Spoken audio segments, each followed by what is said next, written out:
ನಾವು ಜೊತೆಗೂಡಿಸಿಕೊಂಡು ಮುಖ್ಯಮಂತ್ರಿಗಳಿಗೆ ಸಪೋರ್ಟ್ ಆಗಿ ನಿಂತು ಏನ್ ಮಾಡ್ಬೇಕಂತಕ್ಕಂಥ ವಿಚಾರವನ್ನು ಬಿಟ್ಟರೆ ಬೇರೆ ಈ ಒಮ್ಮತದ ನಿರ್ಣಯಕ್ಕೆ ಬರಲಾಗಿದೆ ಸರ್. ಅಂದ್ರೆ ಬರೋಣ ಅಂತಕ್ಕಂಥ ಭಾವನೆ ಇದೆ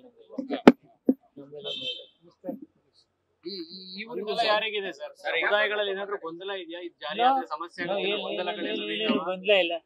ಚರ್ಚೆ ಆಗಿದೆಯಾ? ಆ ತರದ್ದೇನೋ ಚರ್ಚೆ ಇದೆಯಾ? ನೋ ಚರ್ಚೆ, ನಥಿಂಗ್.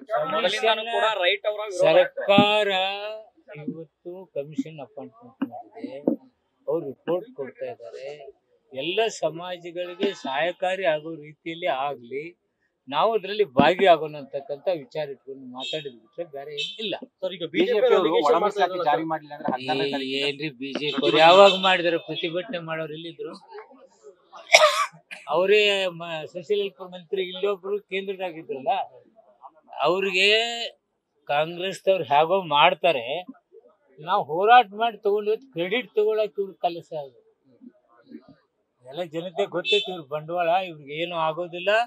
ಕಾಂಗ್ರೆಸ್ ಮಾತ್ರ ಇಂಥ ಕೆಲಸ ಮಾಡ್ಲಿಕ್ಕೆ ಸಾಧ್ಯತೆ, ಬಿಜೆಪಿ ಮಾತಾಡ್ತಾ ಇರ್ತೀವಲ್ಲ, ಇದನ್ನ ಇಂಪ್ಲಿಮೆಂಟ್ ಸರಿಯಾಗಿ ಆಗ್ಲಿ ಅಂತಕ್ಕಂಥದ್ದೇ ನಮ್ಮೆಲ್ಲರ ಇಚ್ಛೆ. ಯಾರಿಗೂ ಅನ್ಯಾಯ ಆಗಬಾರ್ದು ಅಂತಕ್ಕಂಥ ದೃಷ್ಟಿ ಇಟ್ಕೊಂಡು ಸ್ವಲ್ಪ ಲೇಟ್ ಆದ್ರೂ ಸರಿಯಾದ ವರದಿ ಬರಲಿ ಅಂದಿದ್ದೀವಿ. ವರದಿಯನ್ನು ಜೊತೆಗೂಡಿಸ್ಕೊಂಡು ಎಲ್ಲರೂ ಒಟ್ಟುಗೂಡಿಸಿ ಯಾವುದೇ ಸಮಾಜಕ್ಕೆ ಅನ್ಯಾಯ ಆಗಬಾರ್ದು ಅಂತಕ್ಕಂಥದ್ದು ನಮ್ಮ ಎಸ್ಸಿಗಳ ಎಲ್ಲ ಮಂತ್ರಿ ಶಾಸಕರ ಅಭಿಪ್ರಾಯ. ಜೀವಾವಧಿ ಶಿಕ್ಷೆ ಆಗಿದೆ ಸರ್. ಹೌದಾ? ಜೀವಾವಧಿ ಶಿಕ್ಷೆ ಕೋರ್ಟ್ ಕೊಟ್ಟಿದೆ, ನನಗೆ ಗೊತ್ತಿಲ್ಲ. ಕೋರ್ಟ್ ಆದೇಶಕ್ಕೆ ನಾಳೆ ಗೊತ್ತಿಲ್ಲ. ನೀವೆಲ್ಲ ಕಾಂಗ್ರೆಸ್ನವರು ಎಲೆಕ್ಷನ್ ಟೈಮ್ ಅಲ್ಲೆಲ್ಲ ಒಂದು ಪ್ರಸ್ತಾಪ ಮಾಡಿದ್ರಿ ಸರ್.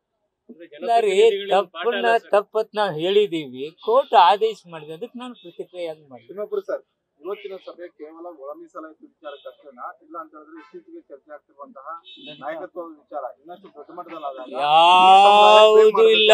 ಒಳ ಮೀಸಲಾತಿ ವಿಚಾರವೇ ಚರ್ಚೆ ಆಗಿದೆ. ನ್ಯೂಸ್ ಫಸ್ಟ್ ನಿರ್ಭೀತಿಯಿಂದ ನಿಮ್ಮ ಪರವಾಗಿ.